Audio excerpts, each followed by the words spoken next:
Olá, amados ouvintes da Palavra do Senhor. Que bom ter você por aqui, seja bem-vindo. Em instantes, ouviremos mais uma palavra de vitória com o nosso amado pastor Jorge Stutes. Mas antes, nós temos um pedido especial a lhe fazer. Se inscreva em nosso canal, ative as notificações, curta as nossas mensagens e compartilhe esperança. Ouça agora mais uma mensagem transformadora para a sua vida.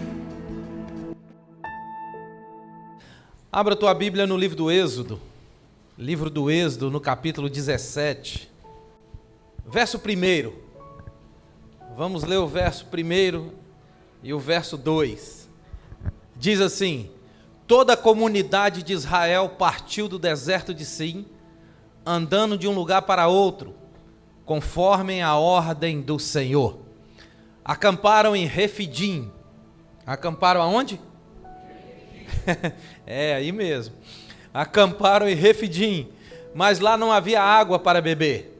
Verso 2. Por essa razão, queixaram-se a Moisés e exigiram. Uma outra versão diz: por essa razão, contenderam com Moisés. Contenderam, o povo de Israel contenderam com Moisés. Dá-nos água para beber. Ele respondeu: por que se queixam a mim? Porque põe o Senhor à prova. Verso 8. Diz assim: sucedeu que os amalequitas vieram atacar os israelitas em Refidim. Mas eu quero abrir aspas aqui. Preste atenção no que eu vou te falar.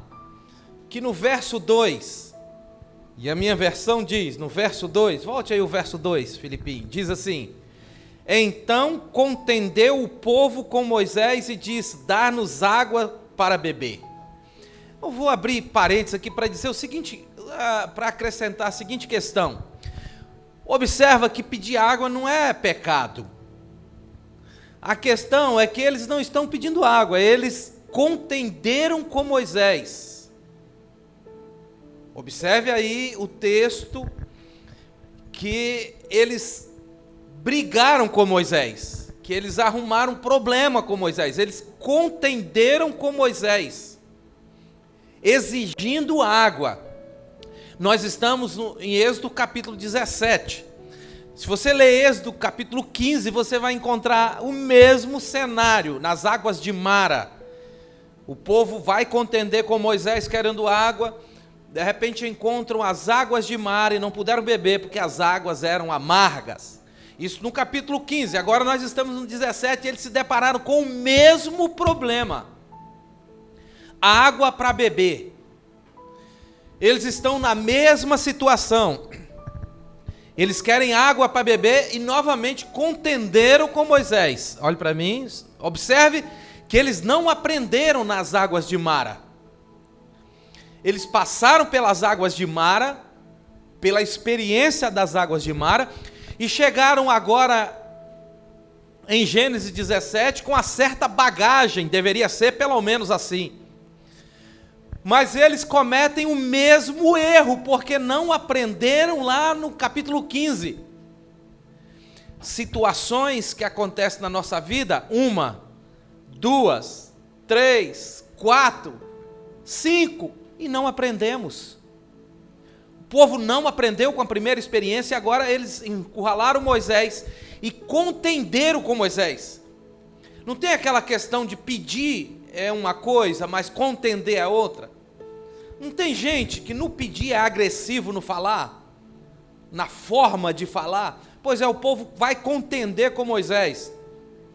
Logo na seguida, no capítulo 8, no versículo 8, diz assim: sucedeu que os amalequitas vieram atacar os israelitas em Refidim. Pelo que disse Moisés a Josué, acompanha aí a leitura, hein? Pelo que disse Moisés a Josué: escolhe-lhe homens e sai a peleja contra Ameleque. Amanhã eu estarei no cume do monte e o cajado de Deus estará na minha mão. Verso 10. Fez Josué como Moisés lhe dissera e pelejou contra Ameleque. Mas Moisés, Arão e Hur subiram ao cume do monte. Quando Moisés levantava as mãos, Israel prevalecia. Mas quando ele abaixava as mãos, Amaleque prevalecia. Quando as mãos de Moisés ficaram cansadas, tomaram uma pedra e a puseram debaixo dele, e ele se sentou nela. Arão e Ur sustentavam-lhe as mãos, um de um lado, um de outro, e um do outro lado. Assim ficaram as suas mãos firmes, até que o sol se pôs. Assim Josué venceu o exército amalequita a fio de espada. Então disse o Senhor a Moisés: escreve isto para a memória num livro, e repete a Josué, porque riscarei totalmente a memória de Amaleque de debaixo dos céus. Verso 15 a gente encerra. Edificou Moisés um altar e lhe chamou: o Senhor é a minha bandeira. Volte aí os seus olhinhos para o verso 11. Coloque os seus olhinhos aí no verso 11. Diz assim: quando Moisés levantava as mãos, Israel prevalecia. Mas quando ele baixava as mãos, Amaleque prevalecia. Quando as mãos de Moisés ficaram cansadas, Arão e Ur tomaram a pedra e puseram debaixo dele como um banco, e ele se sentou nela. Arão e Ur sustentavam as mãos, um de um lado e o outro do outro lado. Assim ficaram suas mãos firmes até que o sol se pôs. Te dou graças, Senhor, pela palavra lida. A unção do teu Espírito seja derramada sobre nós, sobre a nossa vida e família. E eu creio que o Senhor está fazendo uma grande obra. Obrigado, Jesus. Você pode aplaudir forte. Glória a Deus. Senhoras e senhores, observe que o capítulo 17 começa com uma contenda, no verso 2. Logo em seguida, no versículo 8, nós lemos que sucedeu que os amalequitas vieram atacar os israelitas em Refidim. Observe uma coisa: sempre que há contenda, a contenda antecede a guerra. Pensa num trem ruim, é contenda, é briga. Pensa nisso. Então, a guerra contra os amalequitas veio depois de uma certa contenda. Porque quando contendemos, nunca venceremos ou nunca sairemos vitoriosos quando contendemos entre nós mesmos. Porque a casa dividida não subsiste. A casa repartida cai. Isso pode aplicar muito em família. Porque o povo, a espécie humana está estressada. As informações dão conta do que está acontecendo dentro dos lares, por conta de estresse, por conta de dificuldades. Então isso se aplica muito para o povo cristão. Precisamos ser um povo diferenciado, que quando o mundo está pegando fogo, nós estamos em paz com Cristo e com a família. E família se aplica à igreja também. Pensa num trem ruim, é o tal da contenda, da briga, da discussão, da dissensão, do ódio, da ira. Por isso que é chamado de obra da carne. Nunca vencemos quando nos colocamos em posição de contenda, de rixa, um com o outro. E logo depois surge então a guerra com os amalequitas. Aí você vai perceber o seguinte, que Moisés está dizendo, a partir do verso 8, pode passando aí, Lipe. Moisés disse a Josué: escolhe alguns homens e sai à guerra, e eu tomarei posição alto da colina com a vara de Deus, ou com o cajado de Deus nas minhas mãos. O que é que a gente se aplica aqui? O que é que nós aplicamos? Em primeiro lugar, Como é que vamos enfrentar as nossas guerras? Com posição, com posicionamento. Como venceremos os desafios da nossa vida se nós estamos fora da posição? Como é que faremos? Se o poder que temos, que recebemos da parte de Deus, vem a partir de um posicionamento. Moisés está dizendo: escolha homens e vai guerrear, porque eu vou me posicionar. Então o posicionamento te dá o legado, te dá a autoridade, te dá as armas necessárias para a peleja.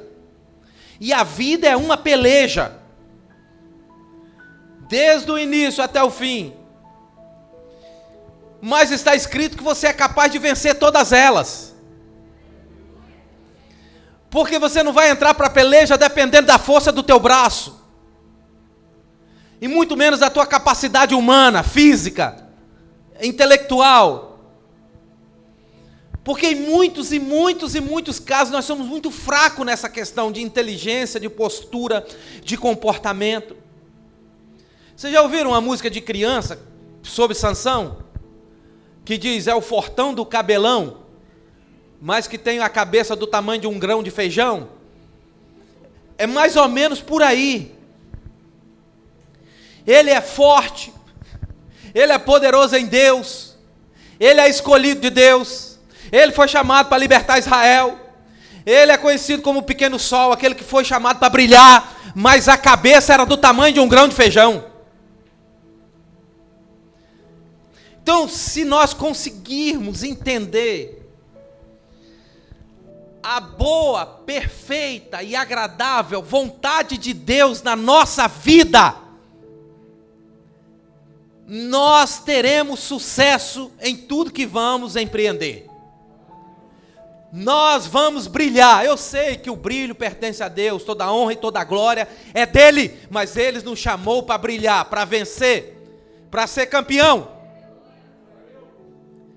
Então vai contar muito do posicionamento, a sua posição espiritual, o seu alinhamento com Deus. Então Moisés está dizendo: eu vou tomar uma posição no alto da colina, com o cajado de Deus na minha mão. Assim foi feito. Passa aí, Felipe. E diz o texto então: Josué então foi lutar contra os amalequitas. Aí o versículo 11 diz assim: quando Moisés levantava as mãos, Israel prevalecia. Eu acho isso muito, mas muito forte. Que tipo de levantar a mão é esse aqui? Imita Moisés aí, você. Como é? Só tem 3 fazendo. Tem 200 pessoas aqui na igreja, estou profetizando. Isso. Isso aí, ó. Isso aí. Quando Moisés fica com as mãos levantadas aí. Então, quando Moisés ficava com as mãos levantadas, Israel lá embaixo prevalecia. Só que a guerra estendeu, irmãos. Que posição é essa? Por quê? Por quê? Permaneça assim. Não desanima não. Permaneça assim que você está prevalecendo. Em nome de Jesus. Permaneça assim. Mais alto você que pode, com as mãos, ó. Por que que quando Moisés ficava com as mãos assim, ele vencia? E quando ele abaixava as mãos, ele perdia? Que tipo de posição é essa? Tão poderosa assim que faz um exército vencer ou perder? Que posição é essa? Essa é uma posição, aleluia, oh glória a Deus, essa é uma posição de rendição, essa é uma posição de uma plena entrega, de uma entrega verdadeira, essa é uma posição de dependência, posição de dependência. Observe que o seu braço começou a doer e você abaixou o braço, está abaixando devagar. Por quê? A guerra se estendeu, o texto que lemos. Permaneça assim que você está prevalecendo. Isso é uma palavra profética. Isso é uma palavra profética. Manda o seu pensamento, a sua fé, a sua visão lá naquela causa, lá naquele problema, lá naquela guerra. que assim como Moisés prevalecia quando levantava as mãos, Deus não mudou, Ele permanece o mesmo Deus. Assim como Moisés vencia com as mãos erguidas, você também está vencendo agora no nome de Jesus. Você está vencendo essa guerra, essa causa, esse problema, essa peleja, essa situação, no nome de Jesus, e no nome de Jesus, no nome de Jesus. A situação e a palavra é essa. Que posição é essa tão poderosa, aleluia, capaz de definir uma guerra, se ela é vencida ou não? É a posição de dependência. Pode abaixar as mãos e recebe a sua vitória.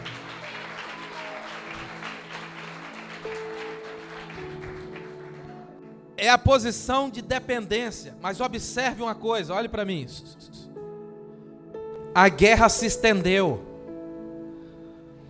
Será que você aguentaria aí mais 10 minutos assim?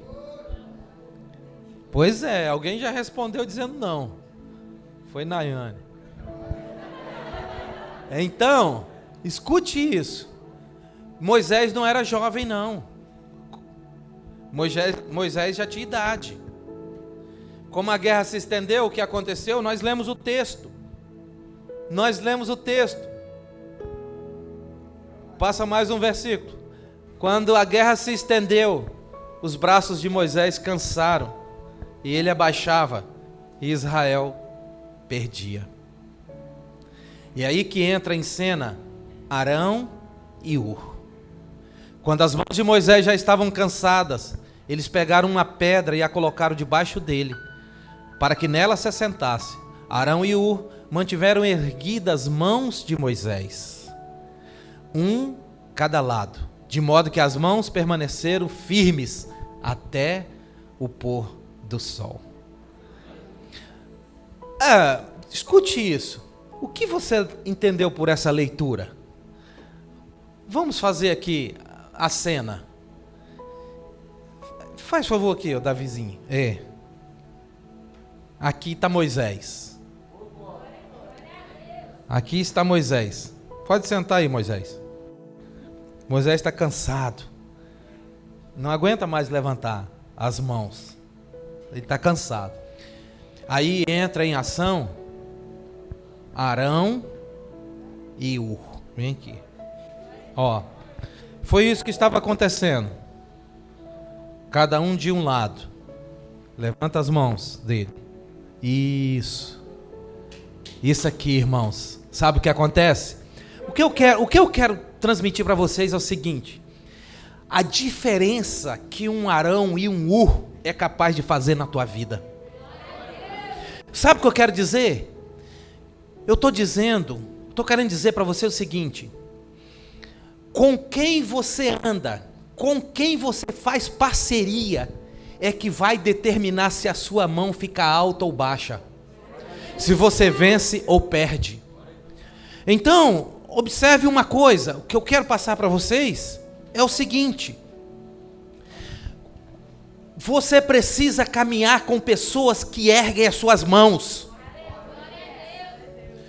Você precisa ser inteligente em relação a isso. Vem aqui, Esté, por favor. Fica ali que eu vou, já você vai me ajudar a pregar. Escuta aqui. As pessoas com as quais você anda vai determinar se a sua mão é erguida ou não. Nós temos falado isso aqui, de tempo em tempo.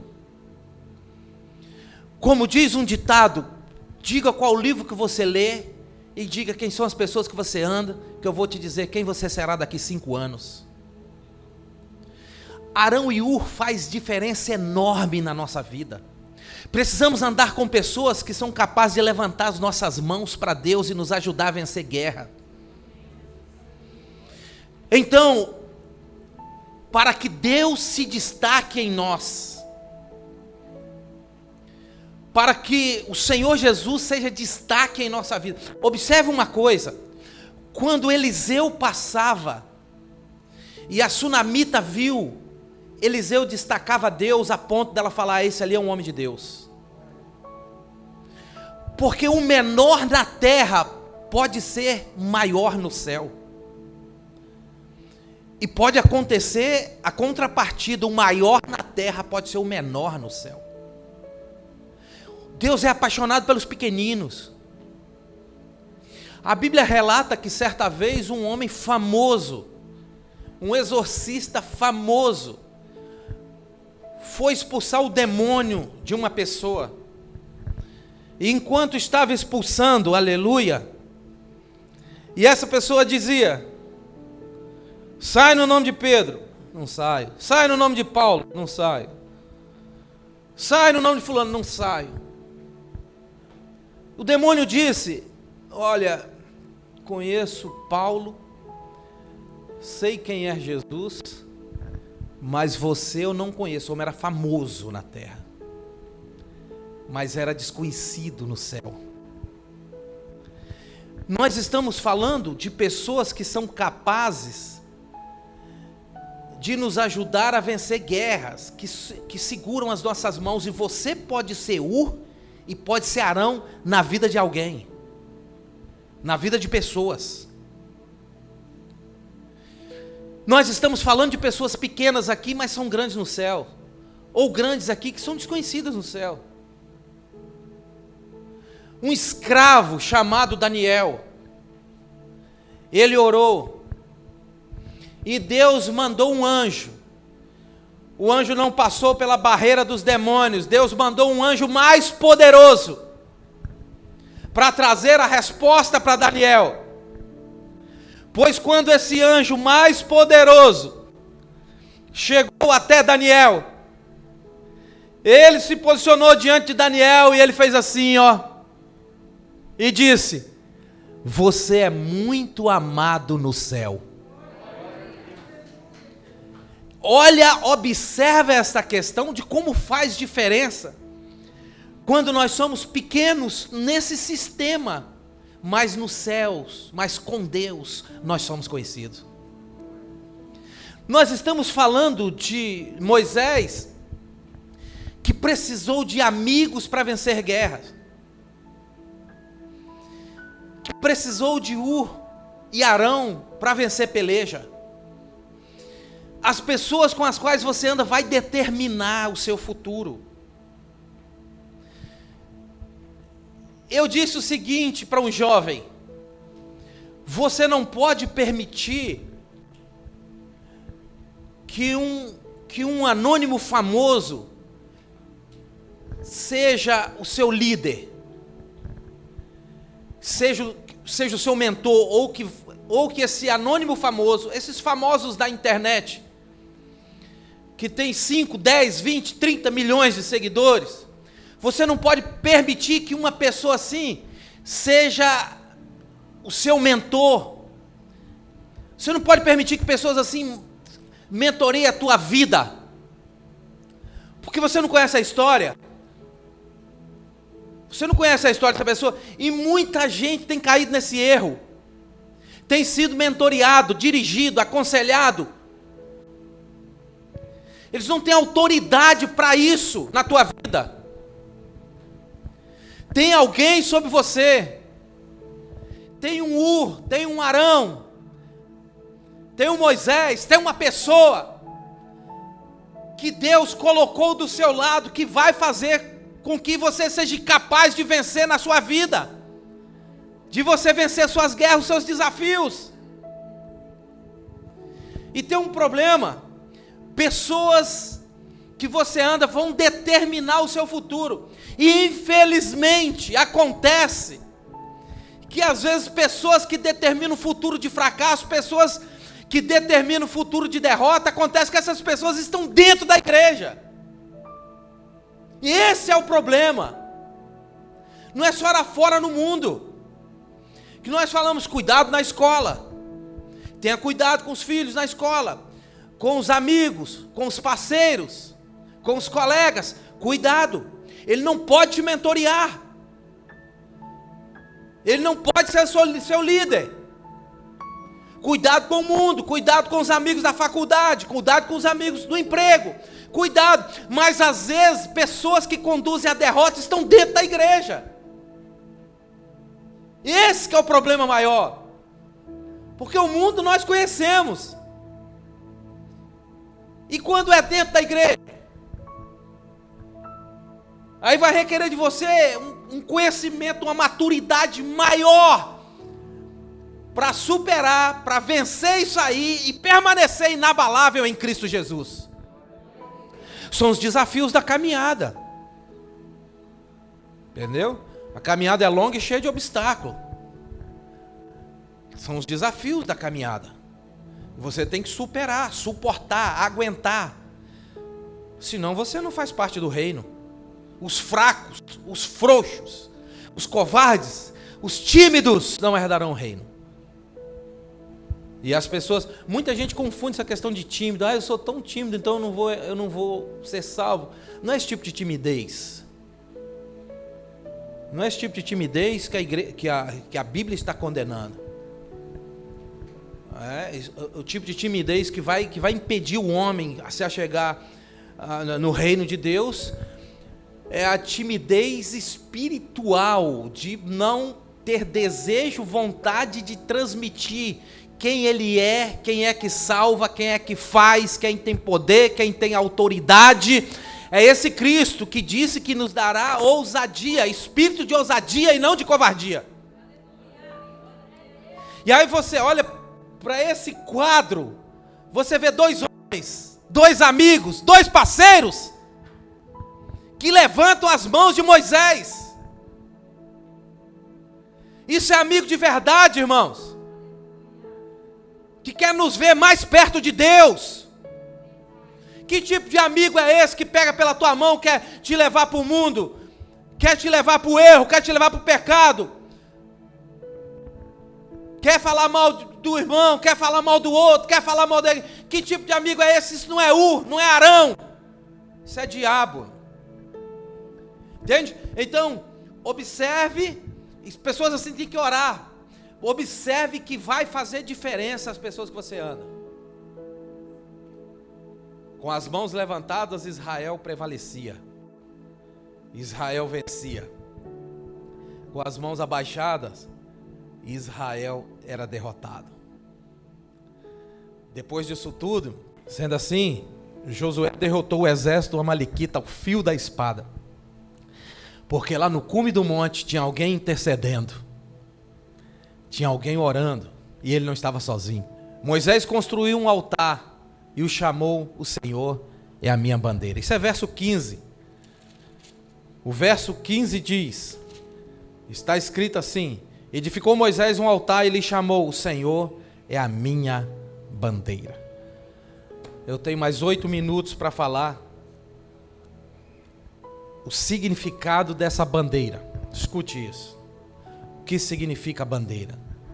Moisés edificou um altar, olhe para mim, e disse: o Senhor é a minha bandeira. Observa como a vida com Deus é muito particular, é você e Ele. É você e Deus. Então, experiências dos outros te edifica, mas você, a experiência com Deus sua, te transforma. Então, cada um tem um nível de fé, de ousadia, de coragem, de santidade, de azeite, de perseverança. Cada um dará conta de si, irmãos. Porque a Bíblia está dizendo: o casal, um sobe, outro não. Cada um dará conta de si. É você e Deus. Por isso ele está dizendo: o Senhor é a minha bandeira. No verso 15, o Senhor é a minha bandeira. Mas o que me chama a atenção, irmãos, é quando você olha para a figura da bandeira. Aí você vai ver que a bandeira, ela deve estar em um lugar de destaque. Qualquer lugar que você vê bandeira, tem que estar no lugar de destaque. O Brasil tem normas para o uso da bandeira. Bandeira tem que estar no lugar de destaque. Ela tem que estar no centro, ou ela tem que estar à direita, e nunca na esquerda. Ela tem que estar no centro. Ela tem que estar à direita, no lugar de destaque. Então, o que Moisés estava dizendo ali, quando ele disse: o Senhor é minha bandeira, ele estava dizendo o seguinte: o Senhor na minha vida é lugar de destaque. A posição de Deus na minha vida é no centro de mim, no meu coração, no centro da minha história. Então, Moisés estava dizendo: Deus é o meu destaque. Olha, você pode crescer, você pode ser grande, você pode prosperar e você pode ser rico, pode ser importante e pode ser famoso. Se Deus quiser fazer isso, Ele faz e ponto. Mas tem um detalhe: o destaque é Ele. Nunca podemos esquecer disso. É Ele. Ele que faz, Ele que tem, Ele que pode, Ele que é. Ele é tudo, nós somos nada. É Ele. Então Moisés estava dizendo: Ele é a minha bandeira, Ele é o meu destaque. Então essa é a figura da bandeira. Entendeu? E um detalhe: ela deve sempre ficar à frente e não atrás. É aí que está, irmão. Às vezes nós erramos porque Deus não é prioridade na nossa vida. Até falamos que é, até exercemos a nossa fé e até vamos à igreja, mas falta coisas ainda. Falta coisa. Então a bandeira sempre vai na frente. Moisés certa feita disse: Senhor, se o Senhor não for na frente, daqui nós não sairemos. Então ele estava dizendo isso, que o Senhor é que ia na frente da peleja por ele. Era a bandeira dele. Era a bandeira. E a bandeira é tão importante, a figura é tão importante que a bandeira, ao envelhecer, ela deve ser entregue a uma instituição militar. Ela não é descartada, ela não é jogada fora, ela não é abandonada. O negócio é sério. Ela não pode ser desprezada. Por quê? Porque ela deve ocupar o lugar de destaque. E é o que eu aprendo com o texto e transmito para você. Deus precisa ocupar o lugar de destaque na tua vida,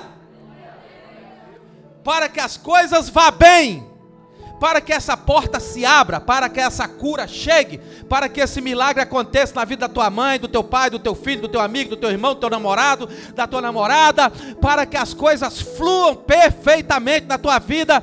Deus tem que ser o lugar de destaque.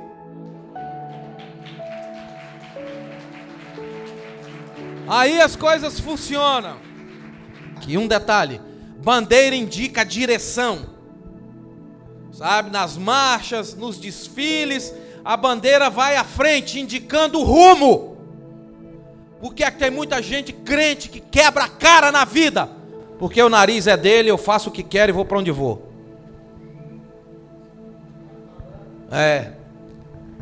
Aí depois vem chorando, pedir socorro. Então, olha o que acontece. Quando Moisés estava dizendo: o Senhor é a minha bandeira, o Senhor é a minha direção. É isso mesmo. Desfile, marcha, bandeira na frente, indicando a direção. Deus te indica a direção correta para você não errar. Deus não erra. E eu já falei isso na igreja umas vezes e vou falar de novo. Todas as coisas que você fez que deu errado, é culpa sua, foi você mesmo. Agora, todas as coisas que você fez na vida que deu certo, foi Deus. Deus não erra. Eu tenho isso para mim. Tudo que eu fiz até hoje que deu errado foi cabeçada minha, cabeça dura minha. O que deu certo foi Deus.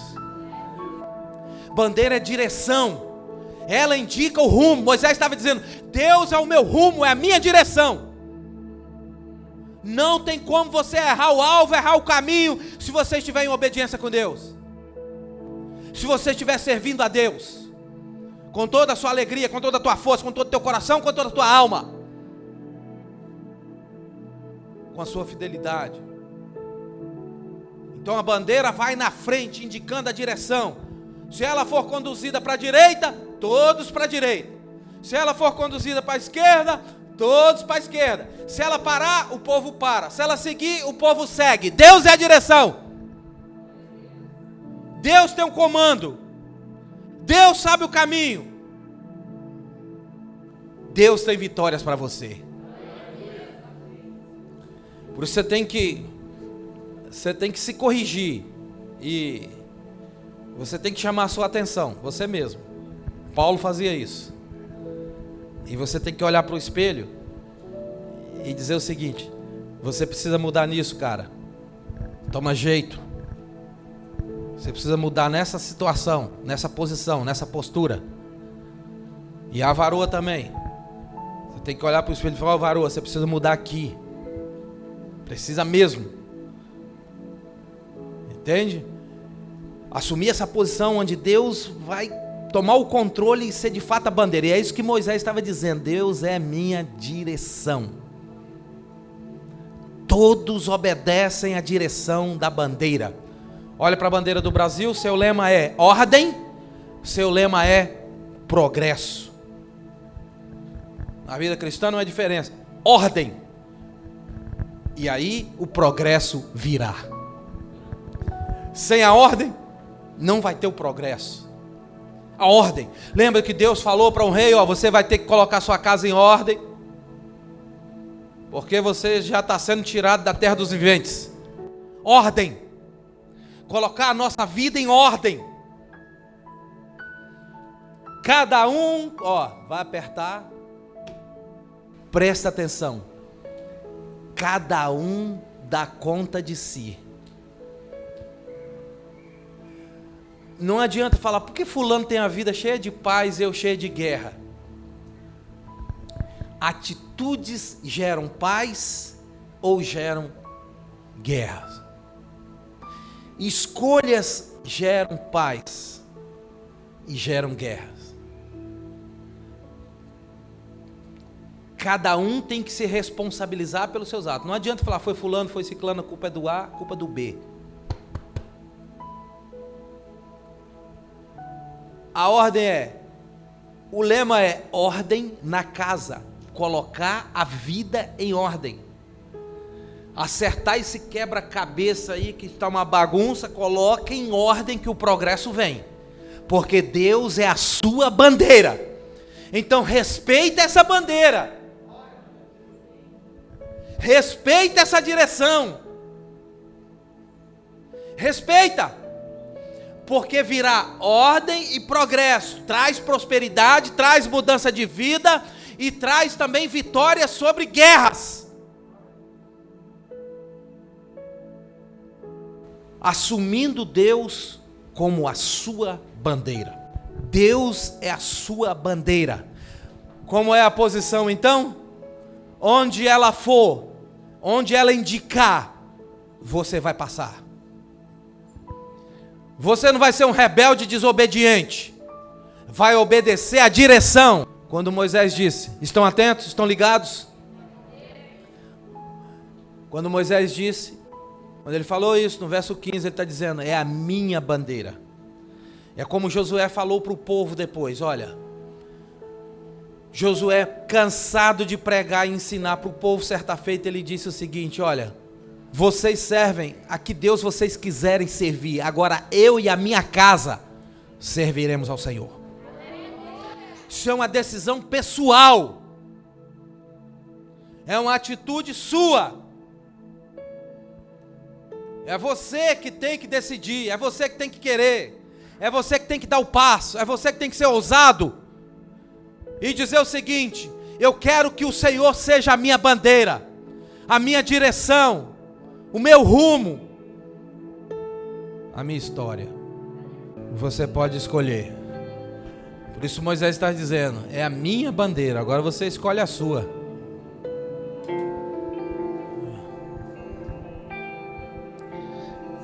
E o desejo de Deus é ser a sua bandeira, sua direção, seu rumo, ser a sua ordem, o seu progresso, o seu sucesso.